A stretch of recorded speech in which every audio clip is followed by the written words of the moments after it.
Bonjour à tous et bienvenue dans cette nouvelle édition du Grand JT des Territoires. Tout de suite, voici les titres de l'actualité. Avec à la une la solidarité des territoires français qui s'organisent pour accueillir des réfugiés ukrainiens. Dans les Yvelines, des jeunes sont déjà hébergés et peuvent envisager ainsi leur avenir un peu plus sereinement. Vous verrez un reportage de TV78 dès le début de ce journal. Lutter contre le gaspillage alimentaire et rendre accessibles fruits et légumes, c'est l'objectif d'une belle initiative en Bretagne. Dans le Finistère, des aliments qui devaient être jetés à la poubelle sont revendus pour 5 € seulement. Une bonne action que nous fera découvrir les chaînes TBO et TB Sud, les chaînes du groupe Le Télégramme. Les pèlerins sont de retour à Lourdes. La ville, fortement affectée par 2 années de restrictions liées à la pandémie, voit les visiteurs revenir progressivement. Une très bonne nouvelle pour l'ensemble de l'écosystème local, nous expliquera TV7, la chaîne du groupe Sud-Ouest. Sa pause hivernale est presque terminée. Le petit train de la Haute-Somme, presque centenaire, est actuellement en pleine révision. Passionnés et professionnels prennent soin de ces 13 tonnes d'acier en vue du début de la saison touristique. Reportage en fin d'édition de WEO TV, la chaîne de la Voix du Nord. Mais on débute donc ce journal avec la guerre en Ukraine qui dure maintenant depuis plus d'une semaine. Après la surprise liée à l'ampleur de l'attaque, l'heure est à la riposte désormais. Sanctions internationales contre les autorités russes et les institutions financières notamment, mais aussi l'exode pour beaucoup d'Ukrainiens qui cherchaient à fuir les combats. Il pourrait être à terme plusieurs millions à quitter le pays. Pour y faire face, l'Europe s'organise pour accueillir les réfugiés dans les meilleures conditions. En France, les premiers réfugiés sont déjà arrivés comme dans les Yvelines, où le département héberge des jeunes Ukrainiens. Un reportage de TV78, la chaîne des Yvelines. Voilà la lettre adressée par le préfet Jean-Jacques Brault au maire des Yvelines, une demande de recensement des offres d'hébergement. Chaque commune a reçu ce tableau qui devra être envoyé à la préfecture. Objectif, centraliser les propositions d'accueil de familles ukrainiennes fuyant leur pays. Nous allons créer une centralisation, en quelque sorte, pour ces offres d'hébergement, de sorte qu'elles soient bien connues, identifiées. On les fera remonter au niveau national. Et dès qu'il y aura des arrivées, on fera des appariements entre le type de logement, sa situation, sa proximité avec un moyen de transport, etc., et les besoins des familles au cas par cas. Dans la mesure du possible, je recommande que ces propositions de logement, d'hébergement soient accompagnées de propositions d'accompagnement. C'est très important qu'on n'ajoute pas au déracinement, à l'exil, à la crainte de la guerre et de ses conséquences, en plus une situation d'isolement dans les Yvelines en France. Officiellement, il n'y a pas encore d'arrivée dans les Yvelines, mais des Ukrainiens déjà présents en France au moment du déclenchement de la guerre sont accueillis au campus des Mureaux, 8 jeunes au total, âgés de 16 à 39 ans. Nous assurons à ces jeunes le gîte et le couvert. Il va falloir aussi une aide d'urgence pour qu'ils puissent s'habiller, parce qu'ils sont partis pour quelques jours, donc avec quelques vêtements. Il va falloir aussi leur trouver une activité, des activités rémunératrices, parce qu'ils n'ont rien. Des activités tout court, de la formation, en particulier la formation linguistique, il faut qu'ils apprennent le français. Par ailleurs, des communes yvelinoises se mobilisent déjà en proposant des collectes, vêtements, produits d'hygiène ou encore literie. Des points de dons sont mis en place notamment à Poissy, aux Mureaux ou encore à Carrières-sous-Poissy. Et un message d'espoir en ces temps de conflit qui va de pair avec la solidarité dont font preuve les Français. À Limoges, les pompiers de l'Urgence internationale, une ONG créée par le colonel Philippe Besson, s'occupent de la logistique nécessaire pour l'envoi de produits de première nécessité aux frontières de l'Ukraine. Matériel médical, médicaments, produits d'hygiène, la municipalité a ouvert quant à elle un site de dépôt volontaire. Le maire a également mis à la disposition de l'État l'ancien bâtiment d'un EHPAD en cas de besoin d'hébergement. Un reportage d'Alain Druot pour 7 à Limoges. À Limoges, la solidarité vers le peuple ukrainien se met en place. Une collecte de produits de première nécessité a été lancée dans le hall de l'hôtel de ville. Les pompiers de l'Urgence internationale, organisation dont le siège est Limougeot, assurent la logistique. Oui, parce qu'on a reçu pas mal de dons de particuliers, voire même d'entreprises. Mais il faut qu'on reprenne quand même les dons pour les mettre par catégorie. Donc là, par exemple, on va faire un carton que de perfusion, un autre qu'avec les perfuseurs. On est en train de trier également les médicaments par type, anticoagulants, anti-inflammatoires, traitement de la douleur, etc.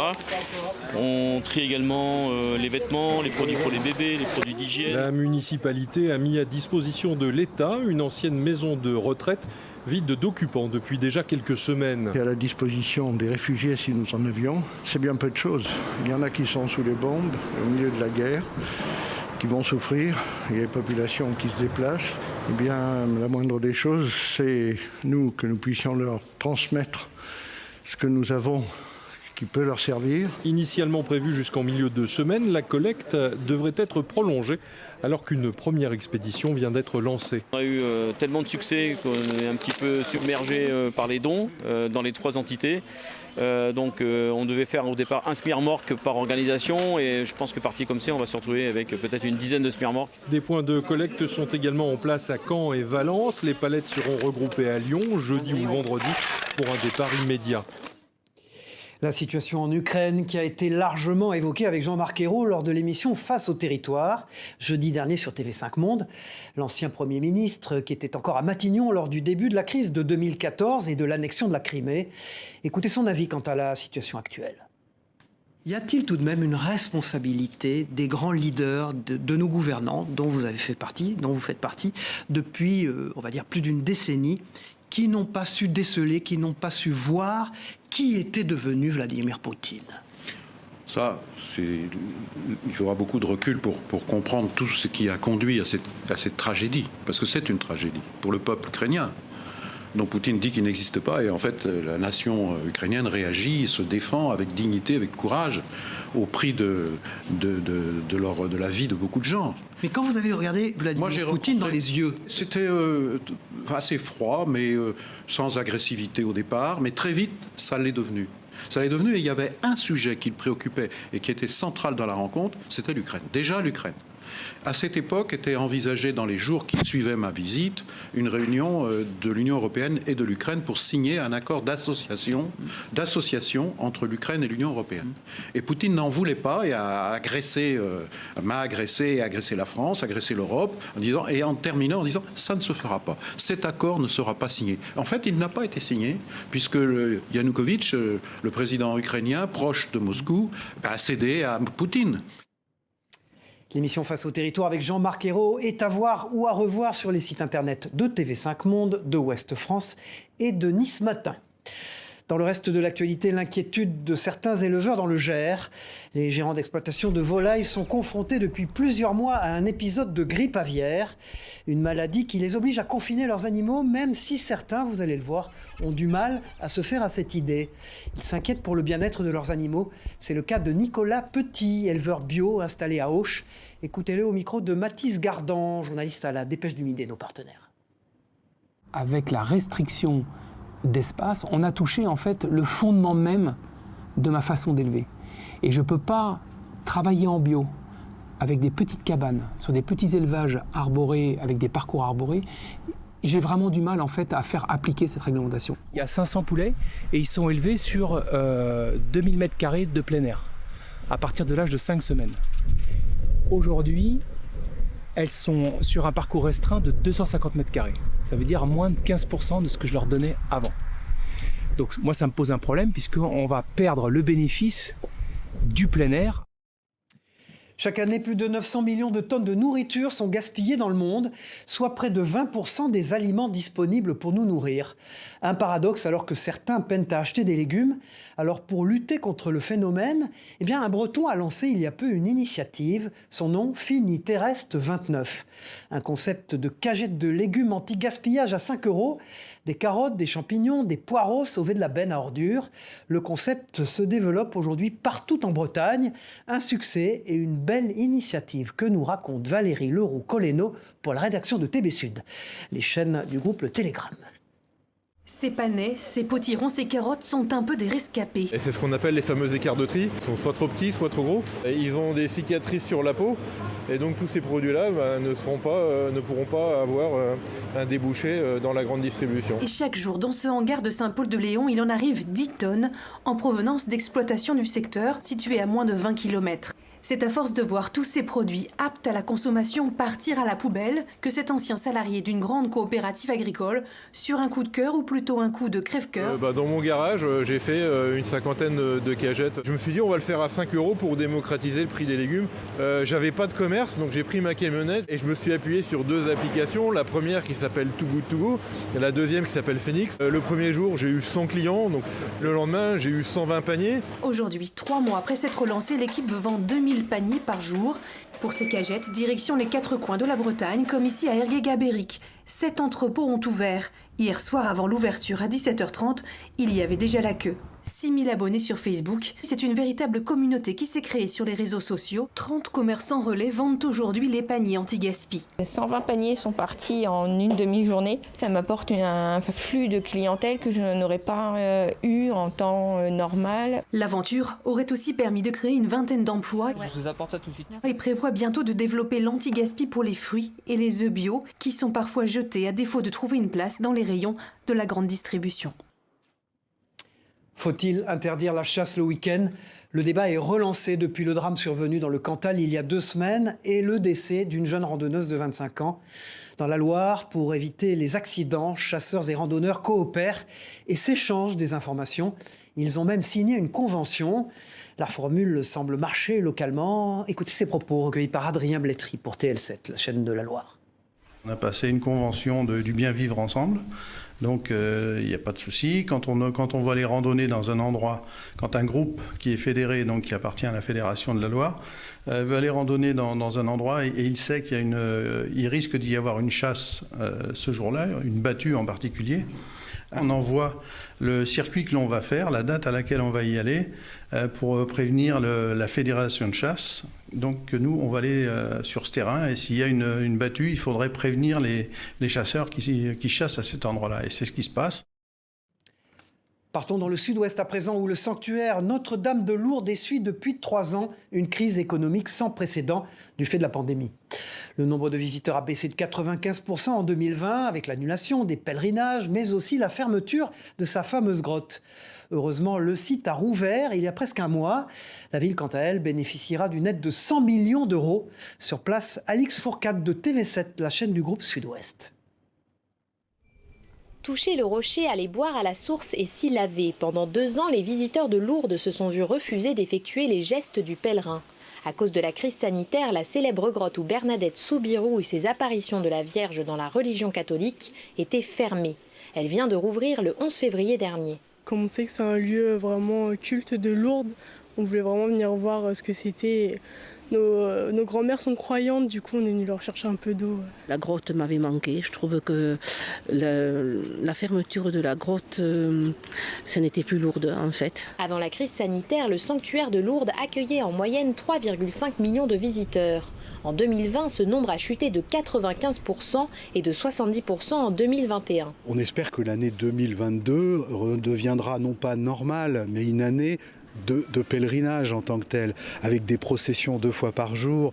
Vous savez, ce flot de lumière, de processions en flambeaux. Confrontée à un véritable crash économique, la ville a bénéficié d'un premier plan de relance de 176 millions d'euros entre 2020 et 2021, auquel vient désormais s'ajouter un plan à venir sur 10 ans de 100 millions d'euros, annoncé sur place par le Premier ministre Jean Castex la semaine dernière. On va requalifier la ville en termes d'attractivité, d'esthétisation, de projets structurants.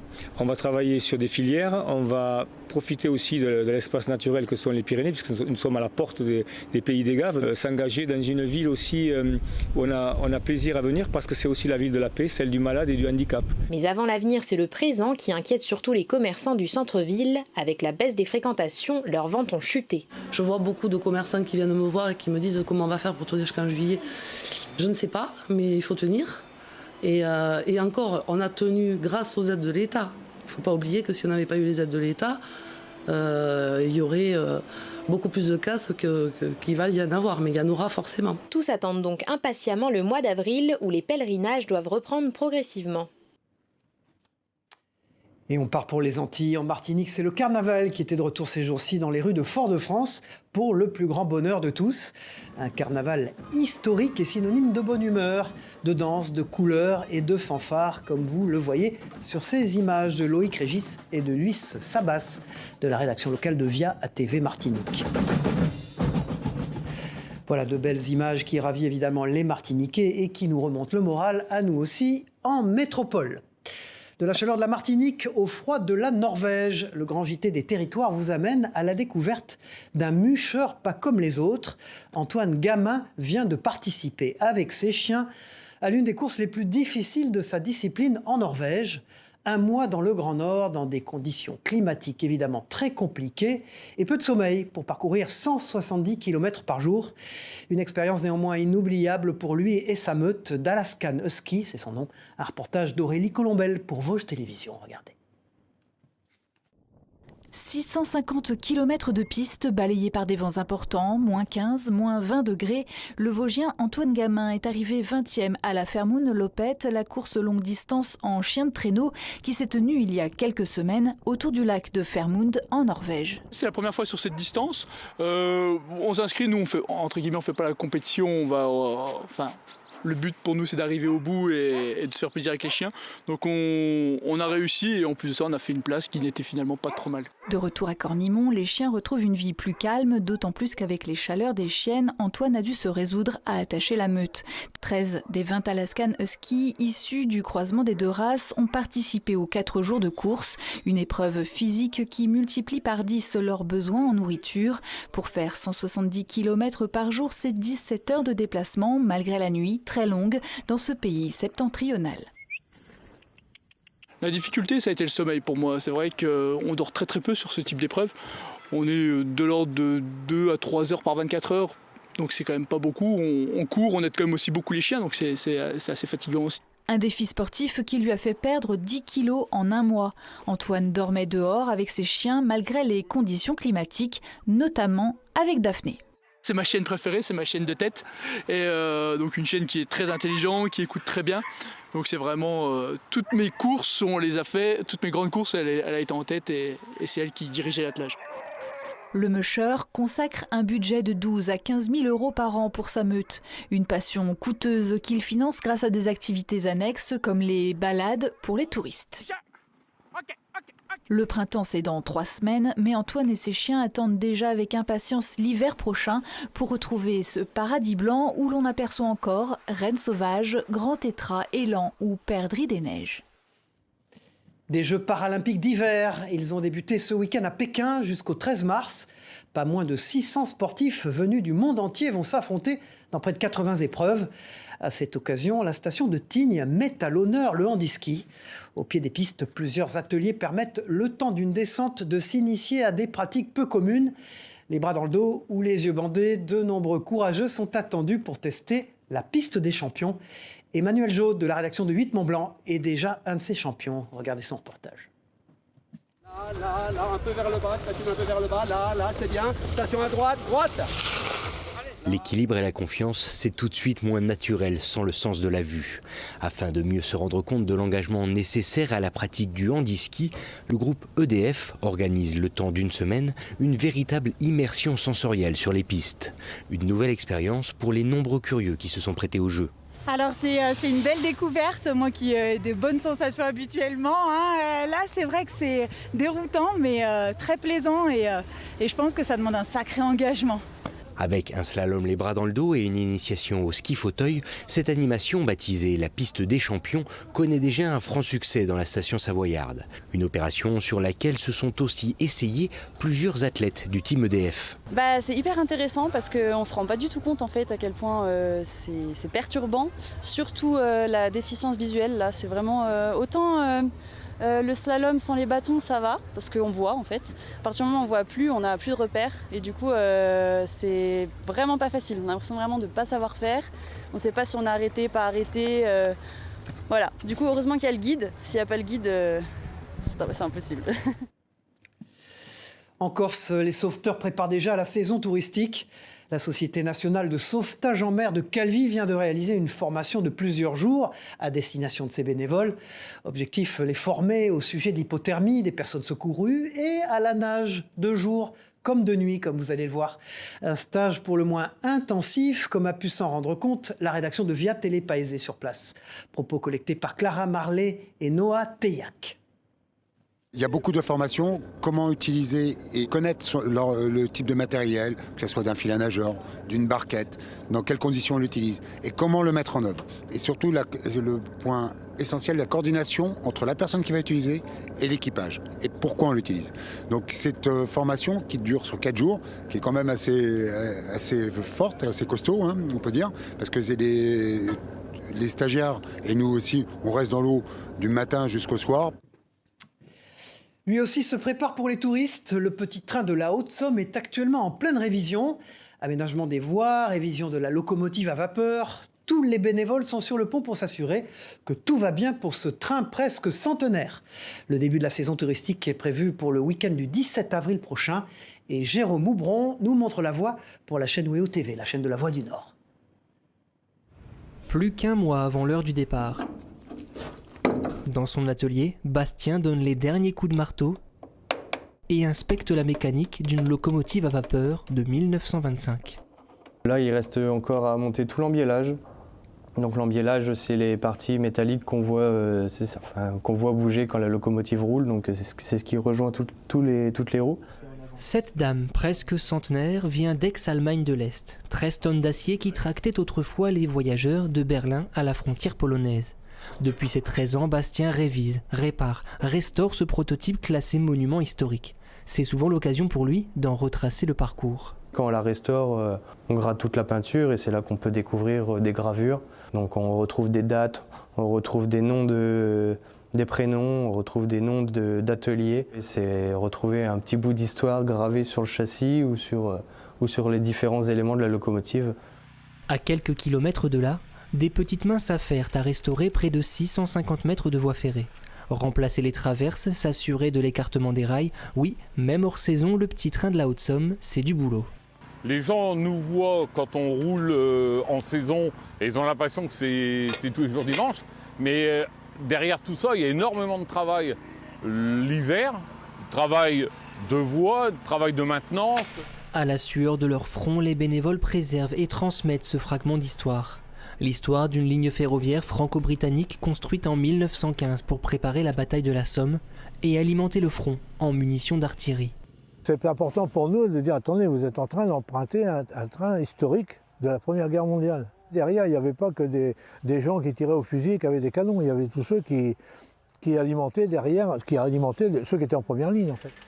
En mai, les touristes pourront à nouveau emprunter les rails de la Neuville-les-Bray à Dompierre pour un voyage de 7 km dans le temps. En attendant, il reste aux bénévoles un long chemin à faire avant d'entendre siffler le train.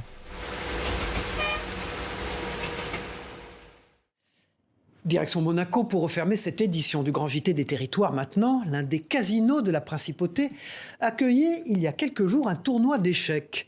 Les compétiteurs de jeunes enfants se sont notamment opposés à 2 championnes de la discipline et au prince Albert de Monaco. Retour sur l'événement avec Sandrine Nègre de Monaco Info. Regardez.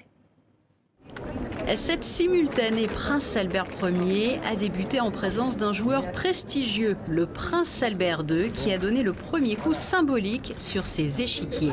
Face à lui, 32 jeunes joueurs qui ont ensuite poursuivi leur partie avec 2 championnes, dont Pia Crumling, qui a d'ailleurs reçu la coupe Prince Albert Ier. Oh, I am very honored. I'm very overwhelmed. It's just something fantastic, and I'm very grateful. And I must say that I have been so lucky to have the opportunity to play for the club here in Monaco, to come here during now 15 years. En fait, ça me plonge dans ma propre enfance et quand j'ai rencontré un grand maître pour la première fois. C'était une sorte de divinité et voilà, Je pense que ce sont les souvenirs qui sont extrêmement délicieux, sacrés. Et cet événement autour du noble jeu dans l'atrium du casino faisait ainsi écho au prince Albert Ier qui était conscient du rayonnement apporté par les échecs. De 1901 à 1904, il y a eu des grands prix d'échecs dans le casino de Monte-Carlo, avec les meilleurs joueurs du monde étaient présents. Et ensuite, on a rejoué aux échecs dans les salons du casino au Salon Touzé en 2015. C'était donc le Grand Prix féminin d'échecs et Pia Kramling et Almira Shevchenko étaient déjà présentes et ont participé à ce Grand Prix féminin. Nous avons établi un pont entre le passé et le présent et le futur avec ces jeunes joueurs qui sont présents. Et les correspondants des plus grands journaux étrangers étaient là et rendaient compte chaque jour des parties, à une époque, la belle époque, où le noble jeu était tenu en haute estime pour ses valeurs morales, intellectuelles, humaines également. Des valeurs qui sont d'actualité, comme en témoigne le succès rencontré par la série Le jeu de la dame ou les tomes du manga Made in Monaco sur les échecs, Blitz. Voilà, et puis je ne voudrais pas refermer ce journal sans un mot pour Jean-Pierre Pernaut qui nous a quittés mercredi. C'était le pionnier de l'information de proximité. Au revoir Jean-Pierre Pernaut. Voilà, c'est la fin de ce grand JT des territoires. Merci de nous avoir suivis. On se retrouve très vite pour une prochaine édition. Au revoir à tous.